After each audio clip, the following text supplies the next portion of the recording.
Well, hello there. Thanks for joining me again. This is My Life as a Landlord, and I am Dr. Jen. This is the podcast where we talk real estate, real life, and real cash flow. Today, we have a fantastic guest joining us from Toronto, Yeah. but he and I met in Phoenix. Yeah. He's the mastermind behind Casu Capital, Casu Resorts, and the brand new AI tool that is shaking up short-term rental game. Whether you're investing in Canada, the US, or anywhere in between, you're going to want to hear this. Welcome, incredible Spencer Shefron. Hi, Spencer. How you doing today? Hello, hello. Happy to be here. Thanks, Jenna. Appreciate the intro there. Makes myself sound good. So Right? great. You sound so Yeah. grown up. I might keep that one. Happy Well, to be here. yeah, good. Well, you and I met, we met in Phoenix. You were actually on stage, and that was Yes. not too long ago. No. We'll get to all that, but you've got an amazing story, and I just wanted to do a little bit of a rewind. Take us back to 2018 when you wanted to do a bit of a remote manage experiment, which I think a lot of the listeners want to do too. But tell us about your journey. Yeah, no, for sure. Yeah, back in 2018, my brother and I, who've always been, entrepreneurial in spirit, our family kind of runs a series of entrepreneurs. We wanted to enter, the short-term rental space. It was kind of new in that era. We thought, what a great space to enter. And us being Canadians, we always wanted a way to enter the U.S. real estate market. So we're like, you Mm. know what? Let's take a stab at this. It sounds kind of very real estate 2.0, kind of a new way to invest in real estate. And so we took a trip down to Dallas and started looking at some properties to rent. And just being from a real estate background, we like to manage everything ourselves. So we're like, if we're going to do something, we got to manage it. We got to learn, make some mistakes along the way. But that's kind of how we started. We rented four properties, kind of the arbitrage model, just to get our feet wet and kind of cut our teeth. And it was a wild ride. We loved it, learned a ton. And through that, we developed this sort of pseudo management platform that we turned into kind of Casa Capital today, where we now buy properties at scale. So that was our foray into, remote management and the U.S. real estate market. So you're in Toronto remote managing in Dallas and you rented out four properties, meaning you bought them and then you rented to other people. It wasn't you renting them. No, at that time, we registered a U.S. corp, and we just started renting from landlords traditionally, just to test out, is this a profitable exercise? We heard a lot of buzz on this on the internet, but can you actually turn this into something real? So it was a learning exercise for us, and through that, we perfected kind of the formula. We figured out what really worked in the space, how to really deliver great experiences to guests in kind of the vacation rental space or business layered on top of real estate, which is kind of what our background was in. And so. Once we kind of figured out what that formula was, we've now transitioned that into Casu Capital, which is our, asset management business, and buying properties in the US. And so we've got 10 properties across four different states.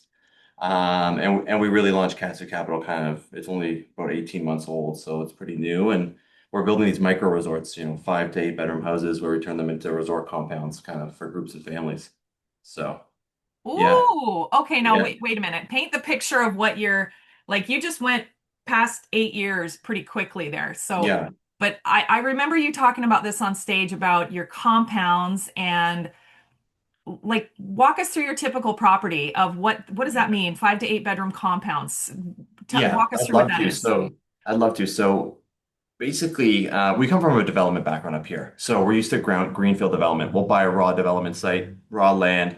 We'll go through zoning, permitting approvals. We'll do the managed construction process, and all the way through like the full value cycle of real estate is what our bread and butter is. That's what we love to do. And so we kind of took that approach as it relates to the short-term rental or vacation rental space, where we buy these single-family homes with larger lots, let's say in vacation markets. Let's use Clearwater as an example. That's one of our main markets. And so we'll buy this home, we'll renovate it, and basically create a purpose-built asset. We'll put pickleball courts in, basketball courts, little mini golf courses for kids. It's like think of an all-inclusive resort that you would see in the Caribbean, and we kind of spring it all into one single property for families to travel to within the US. And it accommodates anywhere from 10 to 20 people typically. And so it's like when we go on vacation, you, myself, what have you, you have those memories where you're with family and you have these great times where you're all together. And we wanted to kind of create those moments at scale where people could travel like that regularly. You go to a hotel, kind of all sparsed all over the place. You got to find things to do when you're there. So it doesn't really make sense. It's not conducive to a family. So we wanted to like drive that impact. We all have that problems in our real lives. And so we're like, what if we could create this kind of new segment geared towards family and group travel where we could cultivate those memories that everybody talks about when they're at dinner 20 years later. Do you remember that trip we took down?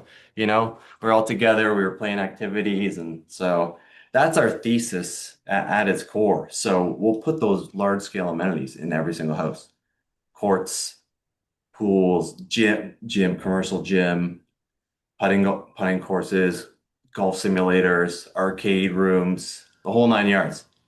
So So make it sort of like a destination. Sounds like for like, bachelor parties, family reunion weekends. exactly right. Yeah, it Yeah. make the property the destination too, not just a place to rest your head. It's kind of the line we use in the office here. Like the property shouldn't just be a place to rest your head. It should be a destination in and of itself. And so that's what Castor Capital is really about, is creating those types of assets across the US. And Castor Resorts is kind of building a brand around that. So we're launching an app soon to get in-house hospitality services, chefs, cleaning, pickleball lessons, anything, you name it, excursions, any type of experience. So yeah, travel 2.0. That's what Oh we're my about. goodness. So okay, forgive me. Clearwater, is that in Yeah. Texas? Clearwater, no, Clearwater's it's just near Tampa, the West Coast Florida, West Coast Oh, okay, gotcha. Gotcha, Peninsula gotcha. there. So we're both we've got four properties there. We're about 5 minutes from the beach, so we're just a stone throw away from the beach. But you can have this whole micro resort, as we call it, to yourself. A lot of it's hilarious. A lot of people don't even leave the property. We get a lot of reviews where it's like we came here to come hang out at the beach, but we found ourselves never leaving the property because we could entertain ourselves at home. Well, one guest told us the only time they left was to get water and groceries.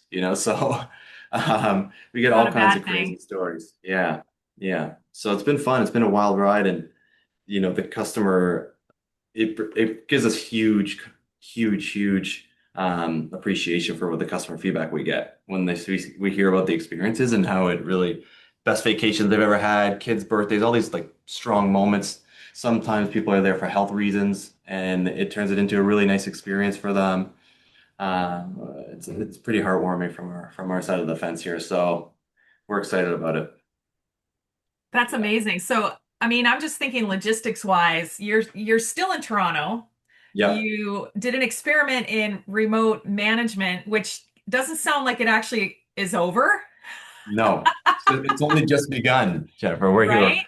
Yeah, it's just beginning, actually. Yeah, So I'm assuming that you have support staff in all these places, right? Like you've got a cleaning staff, you've got folks that help you turn and burn these properties, we do. and then you price it accordingly to support your team. Am I right? Yeah, you're 100% right. You hit the nail on the head there. I mean, we're fortunate in the sense that we've got a portfolio, and so the properties are on the higher end side. And when I say higher end, I don't mean crazy expensive. We're talking, 1,500 to 2,000 a night on average. Hmm. And so when you have 10 to 20 That's people on the not property, bad. not Yeah. bad, right? You can rent a hotel room just for yourself for that price in certain places, Mhm. right? And so Yeah. it's really not bad, but that's what I mean by the luxury segment. And with that, we've got really great trades because they really take pride and take care of the properties. And you'd be surprised the guests take pretty good care of them too. You don't get a lot of bad actors when you're kind of at the sort of the higher price point. Um, you know, they really do have a certain level of respect for it and appreciation, which we're always grateful for. Yeah. But we've an ops team in-house here in Canada, and then we kind of have our satellite, staff in the different markets. And we do put together redundancies. We've got multiple people for our multiple positions just to make sure that we have those safety nets, if and when necessary. But that's kind of been our secret sauce is really we actually pay a little bit above market. That's really our secret For the sauce team. for the team. Yeah, Yep. is we pay them a little bit more than what they ask for always. Okay, what would make you happy? And then we give them a little bit more for that, and then we hold them to high standards. Yep. And that's sort of the, accountability relationship we have on both sides of the fence. They take care of us and we take care of them. So that's kind Love of been it. our secret to remote management is not, we're not looking for the bottom dollar. We're looking for quality. And we treat them well. So I wholeheartedly agree, and I do the same thing with my teams. And I over deliberately overpay them, and as a result, I expect high engagement. Like if right. somebody's calling with something broken or there's a problem, and it's a drop everything, get in your car, Yeah. that's what I expect. Right. And they know that. And the other thing that we do is we pay people what I say is instantly. We pay them promptly, like within 24 hours, and try usually within 2 hours we pay them. And so with our bookkeeping staff, that's the other trick we have is people know that we pay fast. And Right. so that seems to be Two another hours. trick. That's amazing. 2 hours. Yeah. Oh my God. We could learn something from you there. We're not calculating time in hours here, but maybe we got to step our game up a little bit. Well, we it's very important because, we believe that business is relationships. And once you establish those relationships, you want to keep them. You want to make sure everyone is so aware of how, appreciative we are to Sure. have them on the team. And even when mistakes are made, which is inevitable, Which always happens. Yeah. right? We just know Yeah. they weren't done maliciously and we go, okay, that's fine. Like, how do we fix it? How do we move on? How do we make Totally. this right? Yeah. 100%. So, Spencer, one quick question. Casu Capital, Casu Resorts. What on earth does Casu stands for? Is CASU. What is that? Yeah, it's actually it's KASU. And so our family lived in Japan for quite a while, believe it or not, Oh, randomly on their way over here. So our family on our mom's side is from Egypt, and then they spend a tremendous amount of time in Japan before landing in Canada, of all places. So I'm not Japanese in any way, shape, or form, but we've always really liked Japanese culture and a lot of their philosophical kind of lessons where there be, in business, in manufacturing and engineering, a lot of the disciplines of Japanese culture really resonate with us. Even in design, we kind of carry it through in our houses. You'll see like our properties are more simplistic in design. They're not loud with all. So we use kind of we see the property as the design itself versus adding all these bells and whistles to it and letting it speak. So kasu is like comes from a Japanese phrase, which in real estate can mean to lend, to loan, or things of that nature. So it just kind of embodied what we kind of felt from an asset management point we wanted to be about. And so we kind of carry that through. And we also wanted to use a new word that we felt like wasn't associated with anything. So when people thought of it, they didn't automatically think of something representative. We're trying to create kind of a new asset segment here in the real estate space. So we didn't want to be something tried and true, let's say. So we wanted to use something that was a combination of family history and things that kind of connect with us alongside, what we're trying to build as well. Yeah. amazing. Egypt and Japan, and you're in Toronto. Yeah. Yeah, I Like know. how bizarre. I never know where these podcast episodes are going to go. It's I so know. weird. Like that's actually really cool. So you Yeah. wanted to create this blue ocean word, Yeah. and that's sort of your new branding, which I Yeah. mean, I've never heard of the whole, mini resort philosophy yet. I mean, we hear all kinds of things in real estate development, as you know, like barn dominium and, Yeah. people creating these new things, but you've Totally. created sort of like a private destination type of Yeah. thing. 100%. I mean, my brother and I were fortunate to grow up with a family cottage, right, where we had cousins and people there, and we would go up there regularly.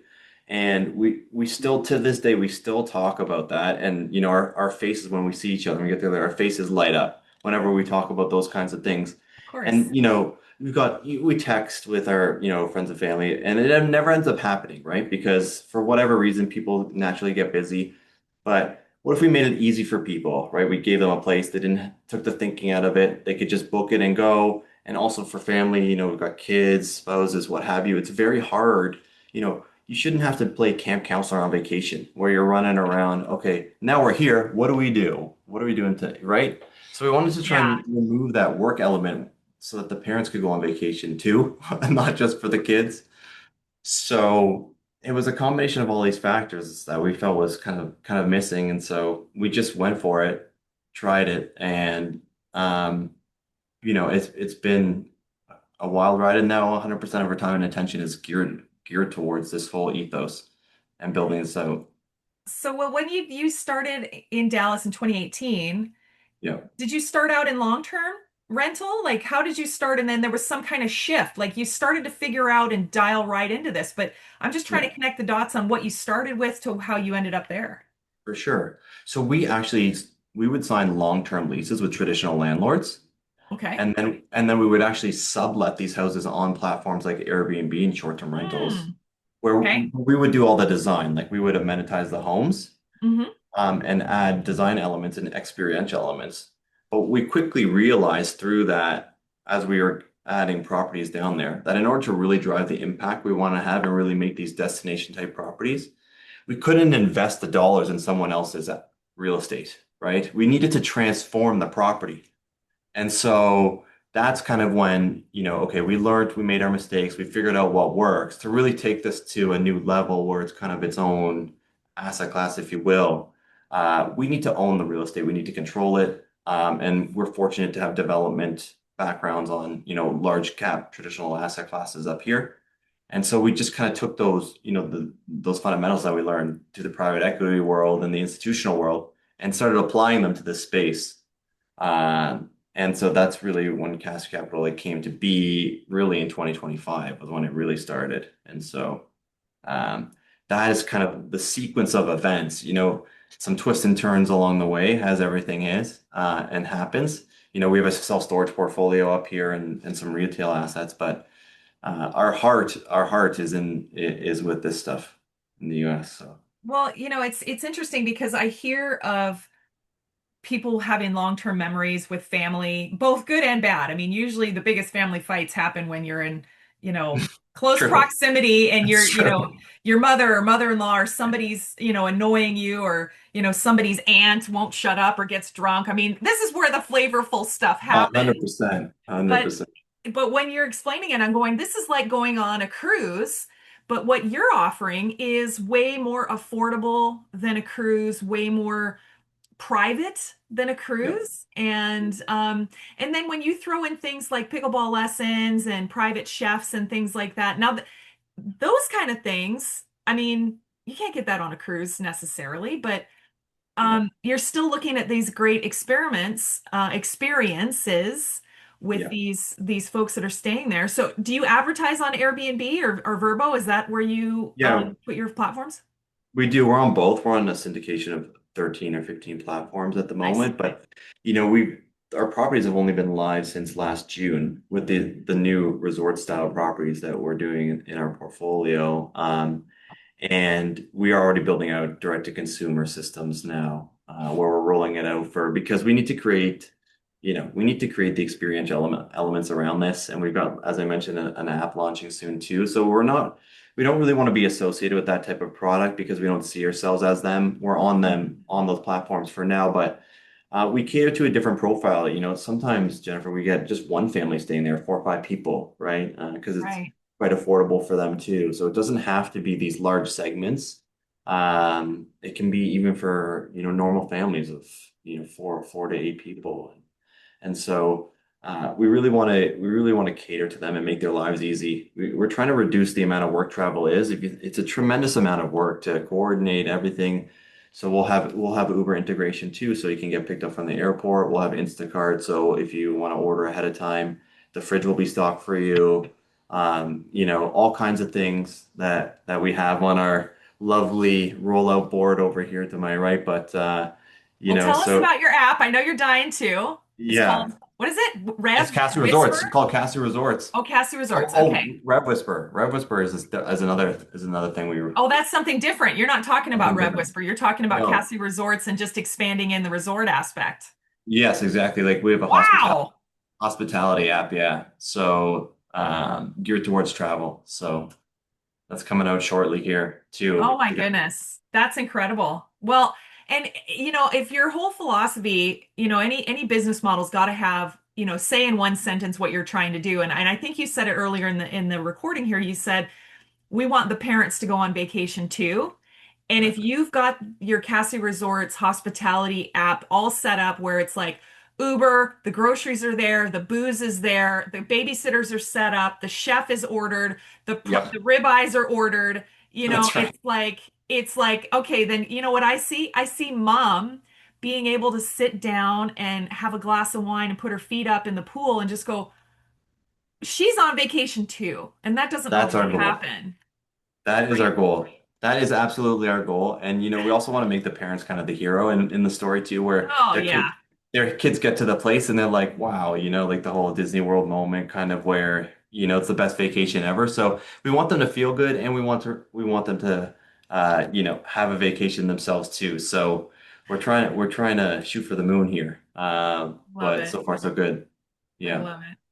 Yeah. Okay, so I got one question, and then we can talk about Rev Whisper here in a sec. But Yeah. so you're in Toronto, you're operating in the US. Talk to Yeah. us about the strategies on operating in two countries, because I know what my strategy is, and you and I've talked, and our strategies are different. So how did you just Yeah. say, you know what, we're going to incorporate in the US and we're just going to start? But I'm Yeah. sure there was a few calls before that. Yeah, no, oh I'm just my. thinking. And as you well know, the first call is always, lawyers and accountants, Yep, every well, time.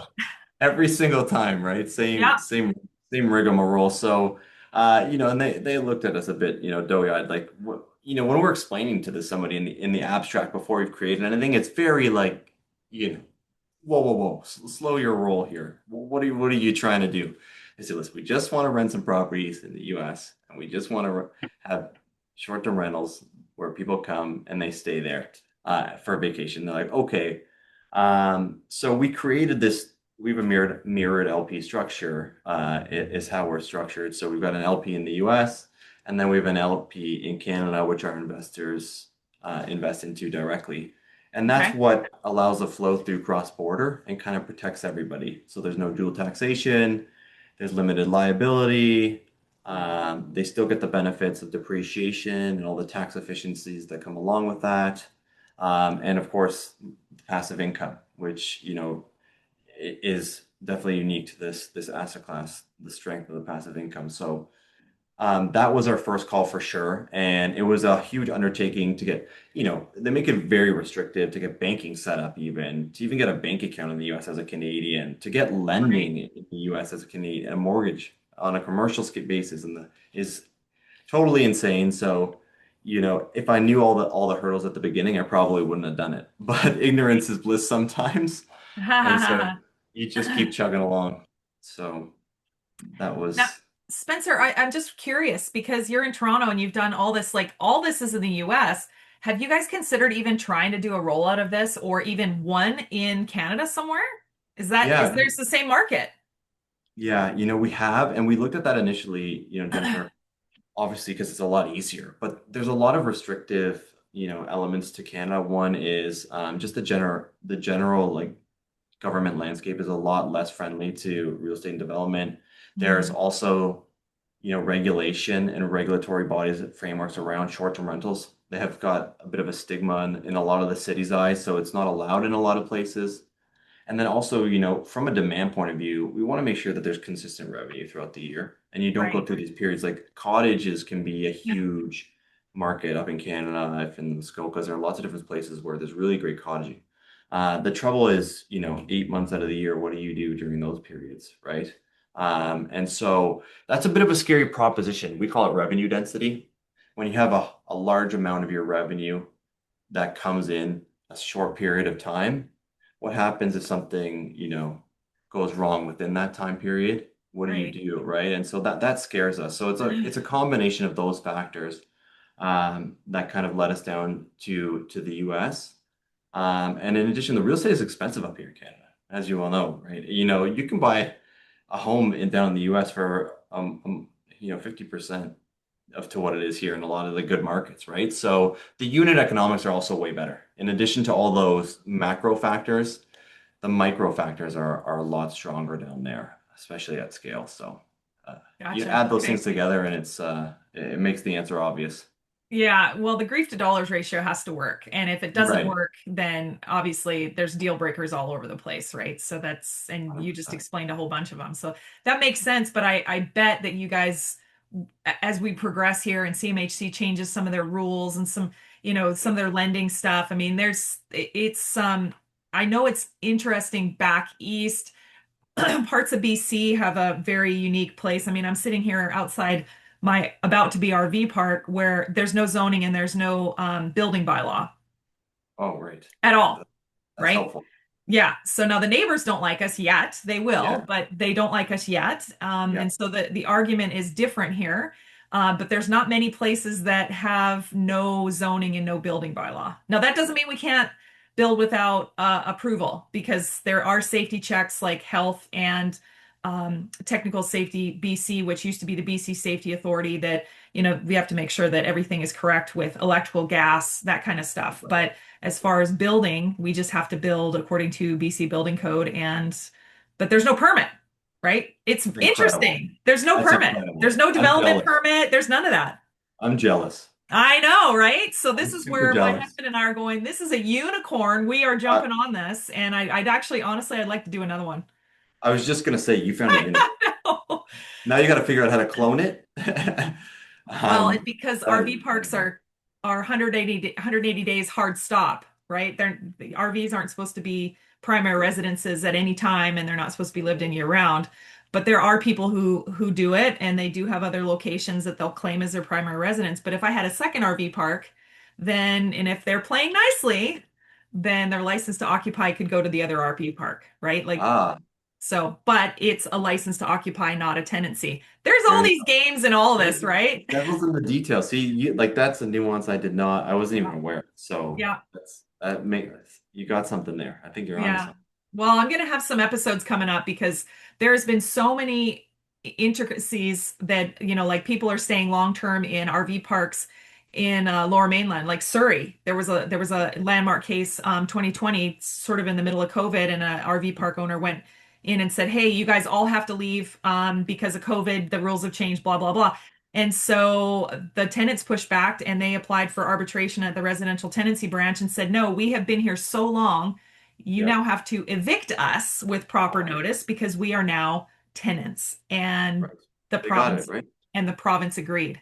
Yeah. And so now of course the RV park owners are in crap because they've changed the use of the property Right. even if they did it innocently. And so now it's like, okay, I have to now look at my RV park.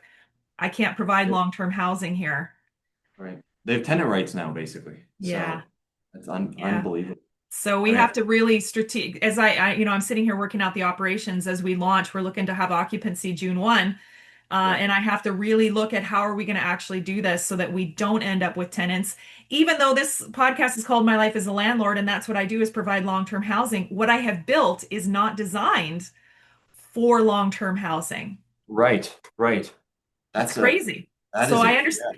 yeah, And that fight is all over the place. That's worldwide, not just in Canada or in Texas or anything like that. There's lots of totally. discussions everywhere, right? Totally. Yeah, no, Yeah. that's a very yeah, it's managerially it's just to handle that. It's quite a bit. Yeah, there's a lot of moving parts with that. So, well, Yeah. let's talk about your new AI something, Rev Yeah. Whisper. This Yeah.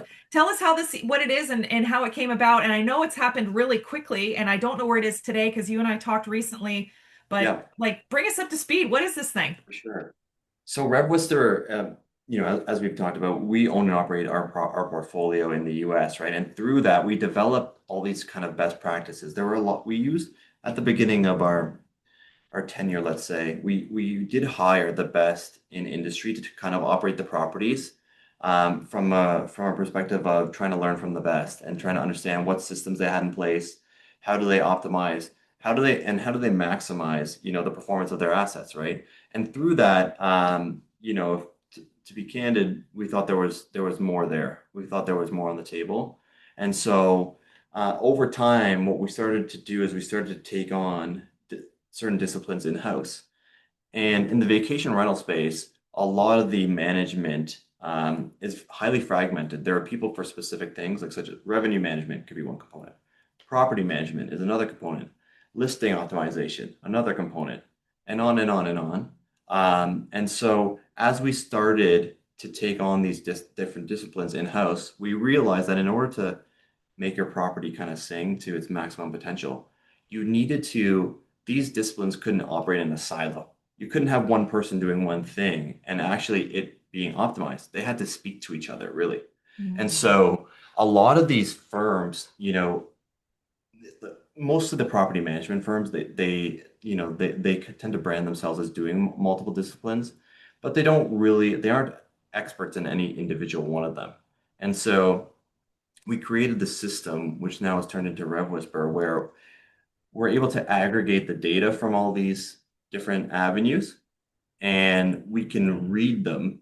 We can combine them, read them, and understand the pattern recognition to make kind of inferences as to what is really going on and what decisions we should make to optimize our listings, our digital listings on platform. Think of it as Google SEO, right? If you're not ranked on the top of these platforms, you're not getting booked, right? No matter how good your property is, no one's going to see you. So it's a combination of all these things that generate rankings for you and therefore lead to bookings. And your property could be really way better than the competition. But at the end of the day, if you don't speak this language, if you don't whisper, if you will, then you're not going to get booked. And so we started doing this and we're like, oh wow, this is really working, right? We started doing this 3, 4 months ago and then it continued to work.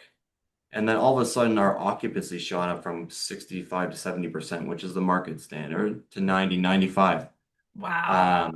And so we're like, this is very, very significant. We increased our revenue by 27%, our projection by 27% in a span of a few months. And we did that across our properties.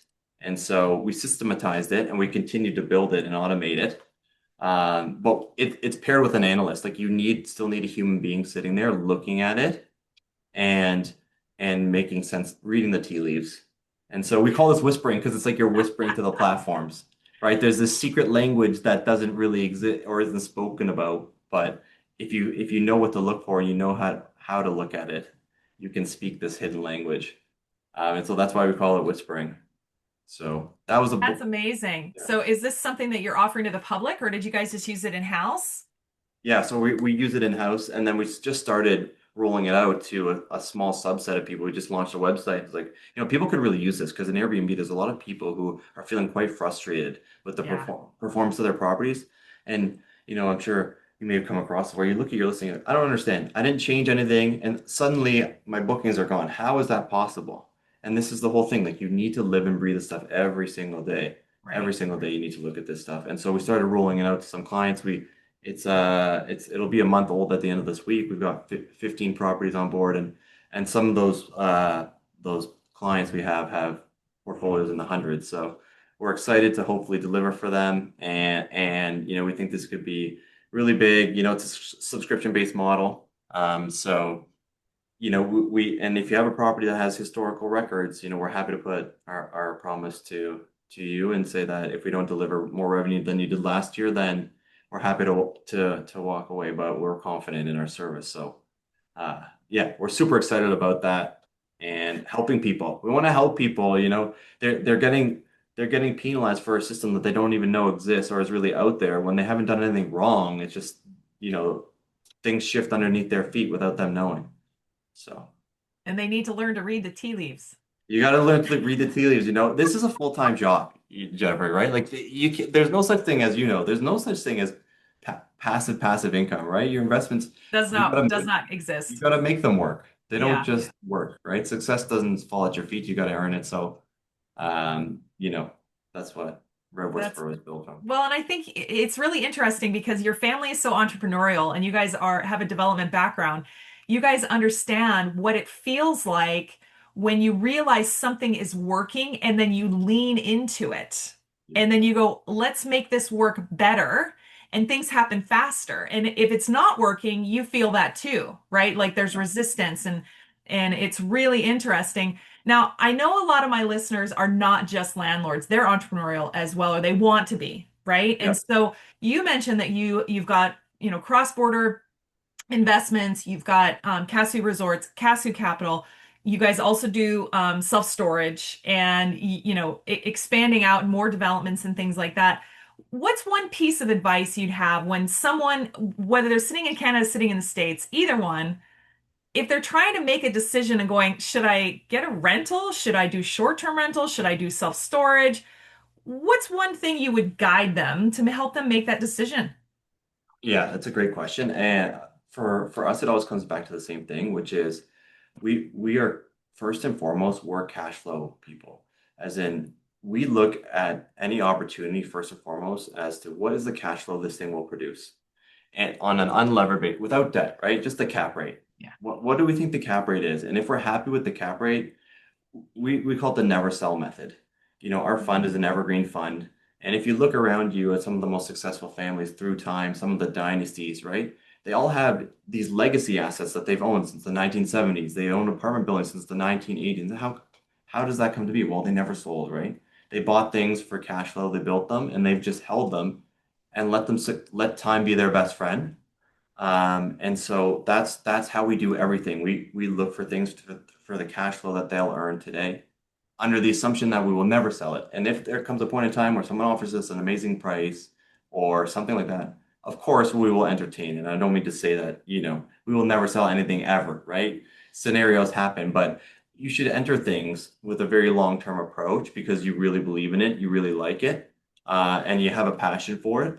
And if some better opportunity comes along, then it does. But don't plan for that, right? Plan to own it forever and emulate the people. We're not really doing anything new fundamentally. We're doing something that's been done for hundreds and hundreds of years by some. And so we just have a very long-term view, and we try to create things that have a large moat and will really stand the test of time and put our heart and soul behind those couple things. And that's all we do. We don't diversify into, we don't have private equity investments. We're not in the stock market. We're not doing crypto, right? We are real estate guys, cash flow based real estate guys. That's what we are. So That's very cool. That's yeah. very cool. Well, Spencer, this has been an absolute blast talking with you and learning some of the ins and outs of your different businesses and learning about cross-border tips and making that leap and talking with your attorneys and your accountants and having them look at you cross-eyed. I've gotten that look lots, so I Yeah, get it. for Um, sure. Thanks for talking to us about your AI revenue optimization. That's super interesting, lots to think about. And your incredible journey is it's just that pretty incredible. Any parting thoughts? No, my parting thoughts that honestly I just have a positive outlook on the future. I know it's easy to think that the world is falling every day, but things could always be worse and just be positive and go for it. That's really all I have. Thank you so much for having me. It's been awesome. Absolutely my pleasure.